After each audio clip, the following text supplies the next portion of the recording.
बिस्मिल्लाहिर्रहमानिर्रहीम, अस्सलाम वालेकुम। सैलाब पाकिस्तान में आया है, लेकिन असल तबाही इंडिया में शुरू हो गई है। अब इंडिया में तबाही कैसे शुरू हुई है, ये जरा आप समझ लें। हुआ ये है कि आपको पता है कि टैरिफ इंडिया पर आयद हुआ और मोदी पहुंच गया है इस वक्त चाइना के दौरे पर। 7 साल के बाद वो चाइना के दौरे पर गया है और बड़ी जंग की जो सूरत हाल थी, उस जंग की यानी जो इंडिया और चाइना की हुई थी, उसके बाद ये पहला इस वक्त बड़ा दौरा होने के लिए जा रहा है। अब हुआ क्या है उधर, आप ये सोचें कि पाकिस्तान कंप्लेन कर रहा है जी पानी आया वहां से। इंडिया के साथ मामला ये हुआ है कि 78 साल बाद इंडिया की तारीख में इंडियन रुपीस सबसे ज्यादा लोवेस्ट पॉइंट पे चला गया है।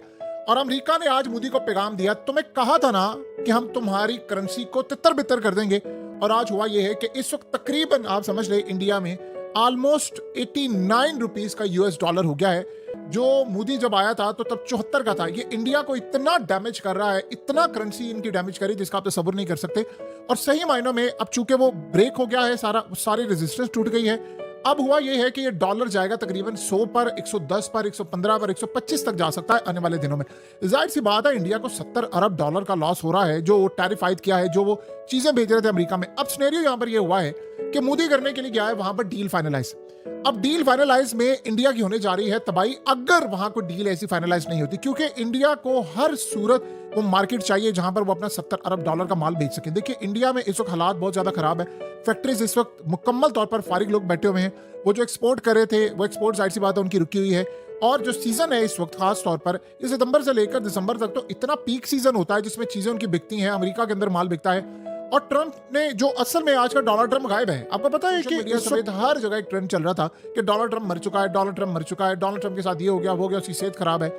पूरे 3 से 4 दिन डोनाल्ड ट्रंप कभी गायब नहीं रहता। 4 दिन से मुसलसल वो बंदा मीडिया से आउट है, ना कोई ट्वीट है ना कोई सूरत हाल है। और पूरे सोशल मीडिया समेत हर जगह खबर चल रही थी, इवन के यूएस के अंदर, कि ट्रंप को कुछ हो गया क्योंकि उसके हाथ पर ऑलरेडी एक बीमारी सी पैदा हो गई है, उसके मामला खराब है। और इवन के उसके वाइस प्रेसिडेंट के हवाले से सोशल मीडिया पर खबरें गर्दिश करना शुरू हो गई, रूमर्स इस वक्त फैलना शुरू हो गया। अफवाहों का बाजार था कि नहीं थी, उसने कहा मैं टेक ओवर करने जा रहा हूँ। ऑफिशियल कोई ऐसी अभी सूरत हाल सामने नहीं आई। लेकिन ये बड़ा हैरान कुन मामला है कि डोनाल्ड ट्रंप के साथ आम रूटीन में ऐसा होता नहीं है कि जब से वो इक़्तिदार में आए, इवन के और पुराना 4 दिन से डोनाल्ड ट्रंप ने अपने प्रेजेंस शो नहीं की। व्हाइट हाउस की जानिब से मीडिया से कहा जा रहा है कि वो दोबारा आएंगे, ऐसा होगा। लेकिन जो भी सूरत हाल है बड़ी हैरान कुन है। उधर इंडिया के साथ हो चुका है तबाही का मामला। अब हुआ क्या है, जो इंडिया के लिए इस वक्त मुसीबत ये बनी हुई है, जो सबसे ज्यादा मुसीबत है कि करेंसी जितनी ज्यादा वीक होती है, एक्सपोर्टर्स बहुत ज्यादा खुश होते हैं क्योंकि उनको पैसा ज्यादा मिलता है। उनको जो पेमेंट मिलनी है, देखिए इस वक्त यूरो के मुकाबले में इनकी करेंसी डाउन है, रियाल के मुकाबले में इनकी करेंसी डाउन है, इनके ब्रिटिश पाउंड के मुकाबले में करेंसी डाउन है, ऑस्ट्रेलियन डॉलर्स, कैनेडियन डॉलर्स, उसके अलावा आप अंदाजा कर ले यूएस डॉलर, जो भी करेंसी बन के युआन के मुकाबले में इनकी करेंसी डाउन हो चुकी है। तो इंडिया की तारीख में सबसे बुरा हाल है। स्टॉक मार्केट इनकी बुरी तरह गिर रही है और हालत ये हो चुकी है कि करेंसी के गिरने के बाद अब इंडिया की इकोनॉमी को संभलना बड़ा मुश्किल है। डोनाल्ड ट्रंप ने कहा था मैं इंडिया की इकोनॉमी को इतना नुकसान दूंगा कि ये स्टेबल नहीं रह सकती। उन्होंने कहा था मोदी को कि अगर इसको बहुत ज्यादा शौक है तो रूस के साथ मैं इसकी भी इकोनॉमी तबाह करूंगा। ये अल्फाज कभी कोई अमेरिका का प्रेसिडेंट बोलता नहीं है, लेकिन बहरहाल इंडिया के अंदर ये सूरत हाल पैदा होगी और अब वाकई ऐसा होना शुरू हो गया। सैलाब पाकिस्तान में आया है, तबाही इंडिया में होना शुरू हो गई है। पाकिस्तान में तो सिर्फ सैलाब इसलिए आया ना कि तमाम पानी और हम कह रहे हैं इंडिया ने किया फलाना किया, लेकिन इस वक्त सबसे बड़ा मसला ये पैदा हुआ है कि डोनाल्ड ट्रंप की वजह से इनकी इकोनॉमी क्रैश होना शुरू हो गई है और इनकी मार्केट इतनी बुरी तरह तबाह हो रही है। देखिए जो ओवरसीज रहते हैं, इंडियंस हैं, एनआरआई जिनको हम बोलते हैं, या जो बाहर से पैसा भेजते हैं, रेमिटेंस भेजते हैं, चाहे उनके पास इंडियन नेशनैलिटी है, वो खुश हैं। जाहिर सी बात है जो वो पैसा भेजते हैं और उस सूरत हाल में जब पैसा इंडिया जा रहा है तो कन्वर्ट हो रहे हैं तो पैसे उनको ज्यादा मिल रहे हैं, ये तो जाहिर सी बात है। लेकिन इंडिया ने अभी वो सिनेरियो नहीं देखा जो पाकिस्तान ने फेस किया है। देखिए कभी हमारा सिनेरियो ये था कि 59 रुपीस का यूएस डॉलर था और बड़ा स्टेबल रहा 7-8 साल।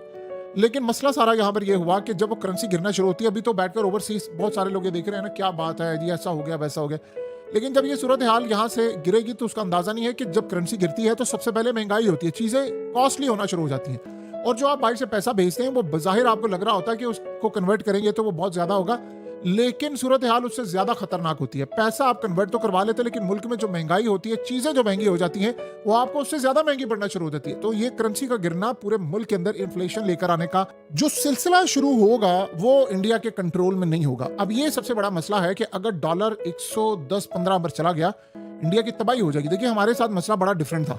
हमारी एक्सपोर्ट्स इंडिया के मुकाबले में कुछ भी नहीं है, हमारा बजट उसके मुकाबले में कुछ नहीं है।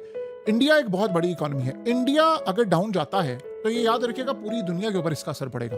जैसे चाइना में हालात खराब हो तो अमेरिका से लेकर यूरोप तक असर पड़ेगा। ये जो डेंट पड़ गया है इसमें सब लपेटने वाले हैं। यानी आप ये सोचे हैं कि इन्वेस्टमेंट इंडिया के अंदर, जाहिर सी बात है जो बाहर बैठे हैं वो सोचेंगे हम इन्वेस्टमेंट करते हैं। मोदी ने यहां तक ऐलान कर दिया है अपना मैनेज करने के लिए। उसने कहा जिसके बाद डॉलर पड़ा हुआ है, यूरो पड़ा हुआ है, काला है, सफेद है, जैसे मर्जी कमाया, हलाल का कमाया, हराम का कमाया, इंडिया पैसा ले आओ। मैं तुमसे कुछ नहीं पूछूंगा, मुझे बस यहां पर आकर फैक्ट्रीज चाहिए, यहां माल बनाओ, यहां लोकल बेचो, यहां सारा काम करो। अब डोनाल्ड ट्रंप ने उसको डेंट ऐसा लगाया है, ऐसा डेंट लगाया है कि उसके पास कोई दूसरा रास्ता नहीं है। अब ये कर क्या रहे हैं कि जो इंडियंस पैसा बाहर भेज रहे थे, अपनी करेंसी कन्वर्ट करवा कर बाहर पैसा भेज रहे थे, उनको इन्होंने पूरी तरह ट्रैक करके वहां क्रैकडाउन शुरू कर दिया है कि इंडिया से पैसा बाहर नहीं जाना चाहिए। जाहिर सी बात है, $70 अरब आप कैसे मैनेज करेंगे?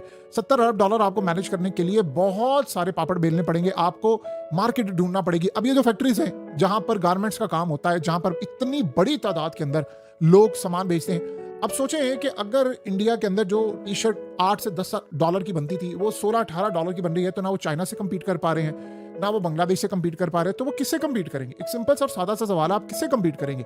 सो लिहाजा आपके पास इस वक्त सूरत हाल नहीं है। मोदी ने इसको कहना शुरू कर दिया है, जितने इंडिया के बाहर लोग बैठे हुए हैं जिनके पास 2 नंबर पैसा, इवन के दुनिया भर के इन्वेस्टर्स, उनको कहा है, चाहे वो इंडिया, वो गोरे हैं काले, उनको कहा कि इंडिया पैसा लें, आपको यहाँ पर ग्रोथ मिलेगी। अब मोदी ये जो चाइना के विजिट पर गया है, जो शी जिनपिंग से उसकी मुलाकात है, उस मुलाकात में उसने क्या बात सामने रखी है कि उसने कहा कि देखें आप इन्वेस्टमेंट लेकर आए इंडिया के अंदर, और शी जिनपिंग ने अपने इन्वेस्टर्स को कहना शुरू कर दिया कि आप इंडिया में इन्वेस्ट करें, क्योंकि आपको यहां से अंदाजा हो जाता है कि उन्होंने कितनी स्ट्रांग बैकिंग की है कि उनका मीडिया ये कह रहा है कि इंडिया के अंदर इन्वेस्ट करना और प्रॉफिट निकालना ये बड़ी अच्छी मार्केट है और वेस्ट के प्रोपेगेंडे में नहीं आना। तो मोदी चाइना को ये कह रहा है कि आप अगर इन्वेस्टमेंट करेंगे, बड़ी बड़ी कंपनीज आएंगी, तो बाहर से लोग खुद ही आएंगे। जब पैसा आना शुरू होगा, डॉलर्स आएंगे, तो मैं अपनी करेंसी को स्टेबल करूंगा। उसके पास दूसरा रास्ता कोई नहीं है। ये करेंसी एक दफा आउट ऑफ कंट्रोल हो गई तो फिर उसके बाद इंडिया का खेल खत्म हो गया। ये बात आप ज़हन में रखिएगा। तारीख के बदतरीन दौराहे पर इस वक्त इंडियन करेंसी खड़ी है और उनसे ये मैनेज नहीं हो पा रहा है। राहुल गांधी इस पॉइंट को इतना कैश करवा रहा है कि इंडियन करेंसी डाउन हो गई है, स्टॉक मार्केट क्रैश हो रही है, हालात खराब है। उसने कहा तुमने कहा था मोदी के साथ खड़े होकर। उस मजे की बात देखिए, वो सारा ब्लेम पाकिस्तान पर डालते हैं। वो ये कहते हैं कि जी असल में डोनाल्ड ट्रंप ने सिर्फ ये पाकिस्तान को फेवर करने के लिए हमारे साथ देखी है। देखिए 25% टैरिफ उनका इंडिया पर था, ये बात आप ज़हन में रखिएगा। और ये जो 25% टैरिफ मजीद लगा है वो रशियन ऑयल बाय करने की वजह से, हमारा उसमें कोई लेना देना। हमारे लिए तो बस एक ही फेवर है ना कि वो कह रहा है कि तैयारे गिरे, वो भी अमेरिका को फेवर नहीं कर रहा। जब हमने गिराए हैं तो वो मान रहा है ना, अदरवाइज आपने नहीं गिराए हो तो क्या डोनाल्ड ट्रंप ये बात कहता? हाँ, दूसरे लफ्ज़ों में ये कहा जाए कि एहसान उनका ये है कि उन्होंने कहना शुरू कर दिया भाई एक वाकया हुआ है तो फिर हर कोई अपना कैश तो करवाता है। तो अब वो इंडिया को रोकने के लिए बार बार ये कह रहा है। और आप ये देखेंगे उसके बाद इंडिया ने असल में चूंकि लड़ने का फैसला कर लिया है चाइना को। जो करेंसी उनकी ब्रिक्स में इस्तेमाल होनी थी, जैसे मोदी ने कहा दीगर ममालिकों को आप इंडियन रुपीस में ट्रेड करें, तो वो भी अब डॉलर। अब आज अमेरिका की वजह से उनकी करेंसी तारीख के बदतरीन चौराहे पर खड़ी है। और अमेरिका एक दफा करेंसी में किसी से लड़ाई करता है तो हिस्ट्री ये बताती है कि वो मुल्क ही तबाह होता है, अमेरिका को कुछ नहीं होता।